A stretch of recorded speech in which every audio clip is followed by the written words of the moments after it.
Good morning class, this is Shubham and today we are doing exercise 7.2. तो 7.2 बेटा first question है कि following numbers के आपको क्या निकालना है बेटा, आपको क्यूब रूट निकालना है, ठीक है, by prime factorization method, by prime factorization method से आपको क्यूब रूट निकालने हैं, ठीक है। तो फर्स्ट नंबर है आपका 64, तो हम लिखेंगे therefore by PFM prime factorization method 64 2 3 जा 2 2 जा। अब बेटा ये चीज तो आपको आनी चाहिए, ठीक है, इसमें आपको फ्लुएंट बनना पड़ेगा, ठीक है। ये चीजें नहीं आएंगी तो फिर आपको दिक्कत होगी, ये तो आपको आना ही चाहिए, ठीक है। बहुत सिंपल है, बेसिक सा है। तो लिख लेंगे 64 की क्या क्या फैक्टर आए हमारे पास, 2 इंटू 2 इंटू 2 इंटू 2 इंटू 2, यही है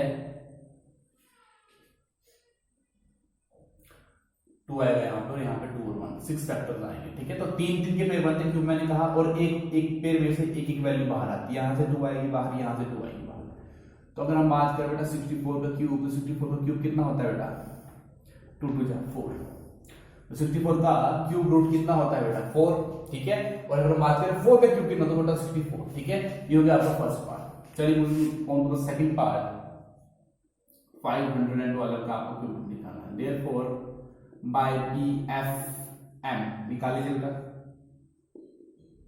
2 2 जा 4 और निकालिए 11 2 5 10 1 11 6 जा 2 1 जा 2 जा 8 जा 2 6 जा 4 जा 2 3 जा 2 जा। बेटा 12 बताने की जरूरत नहीं है, ठीक है, तो आपको आता ही होगा, I hope.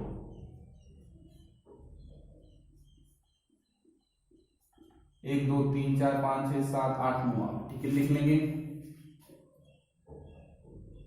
2 into 2 into 2 into 2 into 2 into 2 into 2 into 2 into 2, 3 से कितने बना बेटा,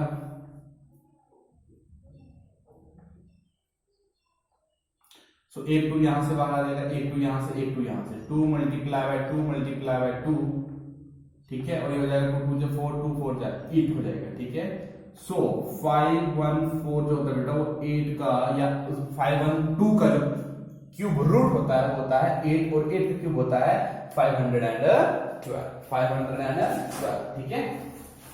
नेक्स्ट देखिए बेटा, थर्ड पार्ट है 10648 क्यूब, क्लियर की बात, निकालेंगे देखो by prime factorization method PFM 2 5 जा 2 3 जा 2 2 जा 2 4 जा 2 4 जा 2 6 जा 2 6 जा 2 2 जा 2 2 जा 3 जा 3 जा 1 जा, ठीक है। 3 से काट लेंगे, ठीक है। देखो 3 7 21 2 कैरी 23 3 7 21 2 कैरी 21 और 3 7 21, कलर की बात।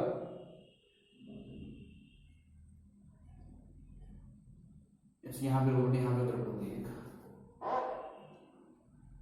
2 2 जो होते हैं 4 1 कैरी फिर जाती है आगे, ठीक है। तो यहाँ पे 2 1 जा 2 3 जा 2 3 जा 2 1 जा, ठीक है।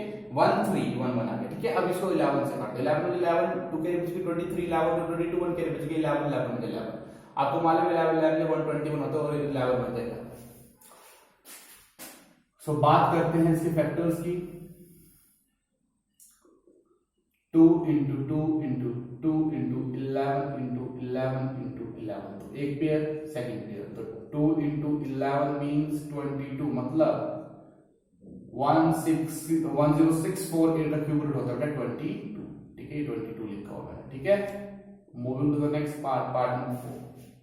पार्ट नंबर 4 है आपके पास 27000, ठीक है।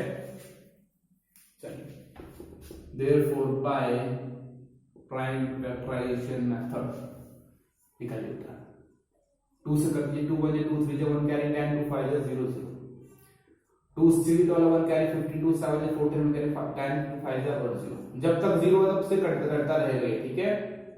अब 0 हट गया तो 3 से काटा, 3 1 3 1 3 2 1 कैरी 15 3 5 3 3 9, तो 2 कैरी 23 7 जा और 5 जा, 3 1 जा 2 जा 5 जा, अब 5 से 5 2 जा 5 जा 5 5 जा और 5 1 जा,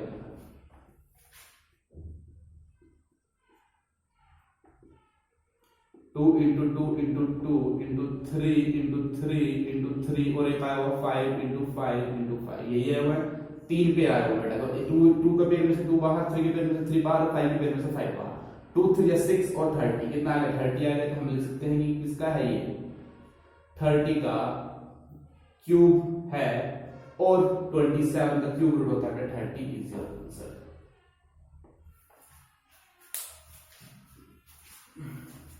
moving on to the fifth part. इसी तरह से होंगे बेटा सारे क्वेश्चन, ठीक है। पार्ट चाहे मैं आपको आधे क्यों ना कराऊं, आपको ऐसे ही करने हैं और कुछ नहीं है इनमें।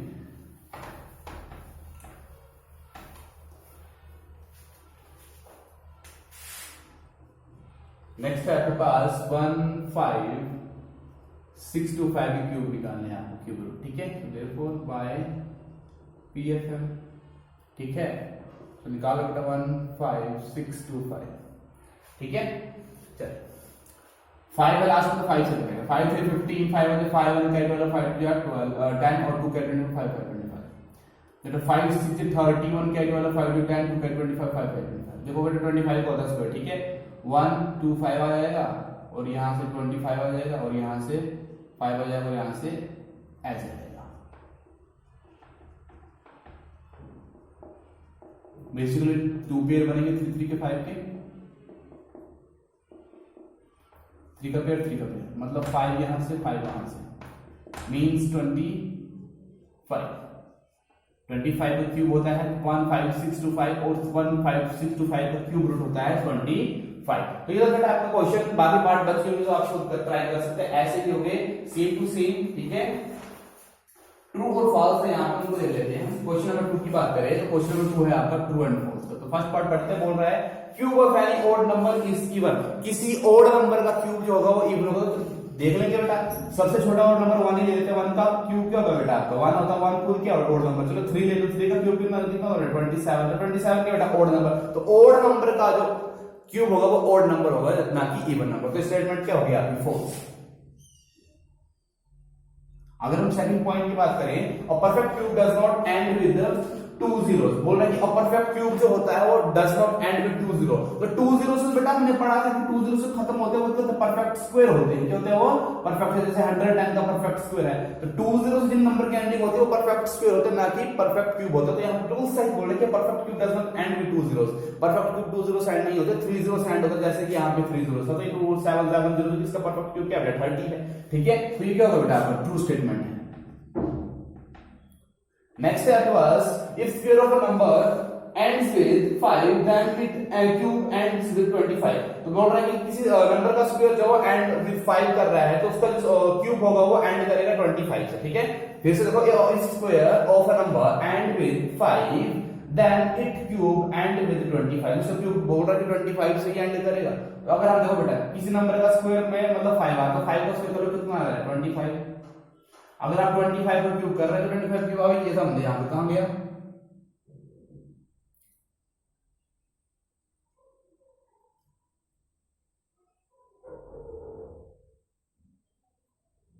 बोल रहे स्क्वायर ऑफ नंबर, किसी नंबर का स्क्वायर करके एंड कर रहा है with 5 then the cube ends with 25, ठीक है। तो 5 का स्क्वायर कर रहा है 25 आ रहा है, तो 5 का क्यूब कितना होगा बेटा 125। इस स्टेटमेंट भी हो जाएगी आपकी ट्रू हो जाएगी। नेक्स्ट बेटा, there is no perfect cube with ends 8। There is no perfect cube with ends 8। बोल रहा है कि जो भी नंबर 8 से एंड होता है उसको कोई परफेक्ट क्यूब नहीं होता। लेकिन आपको मालूम बेटा 8 का जो परफेक्ट क्यूब होता है बेटा, क्यों नहीं होता, देखो बेटा यहाँ पे बात की जाए तो 2 का जो क्यूब होता है वो क्या होता है 8 होता है। 2 का क्यूब 8 से एंड हो रहा है, तो एक स्टेटमेंट क्या है आपकी फॉल्स है, ठीक है। फिर इसकी बात करें तो cube of 2 digit number may be 3 digit number. बोल रहा है कि क्यूब 2 डिजिट नंबर का क्यूब 3 डिजिट नंबर हो सकता है। बोल रहा है cube of 2 digit number may be 3 digit number. 2 digit number का क्यूब बोल रहा है 3 डिजिट नंबर होगा, तो 2 डिजिट नंबर का क्यूब देखो यहाँ पे 2 डिजिट नंबर का मैंने 25 का क्यूब किया था, बट देखो 25 कितना बड़ा था, 3 नंबर नहीं 5 नंबर। तो स्टेटमेंट क्या है फॉल्स है। The cube of a 2 digit number only only be a 7 or more digit। बोल रहा है कि 2 डिजिट नंबर का आप क्यूब कर दो, वहां पे 7 डिजिट आएंगे, उससे ज्यादा नहीं। अगर आप यहां देखेंगे तो 5 या 7 तो है ही नहीं, और उससे ज्यादा तो बात ही नहीं आएगी, तो ये क्या होगा बेटा फॉल्स। अगर हम बात करें 7 पॉइंट की, तो बोल रहा था cube of a single digit number में भी सिंगल डिजिट नंबर, किसी single digit number cube single digit number हो सकता है, वो है आपका 1 का क्यूब कितना बेटा 1, तो ये क्या होगा बेटा ट्रू। तो ये था आपका चैप्टर नंबर 7। आई होप आपको चैप्टर नंबर 7 समझ आया होगा, ठीक है। यही इसमें 0 चीज की मैंने आपको सारी कवर करवा दी है, ठीक है। ये मत सोचें कुछ क्वेश्चन नहीं किए हैं, वो भी वैसे ही होंगे, और जितना आपको करवाएगा मैक्सिमम टाइम यही से क्वेश्चन पूछ ले जाते हैं, ठीक है। तो that's all today, thank you very much.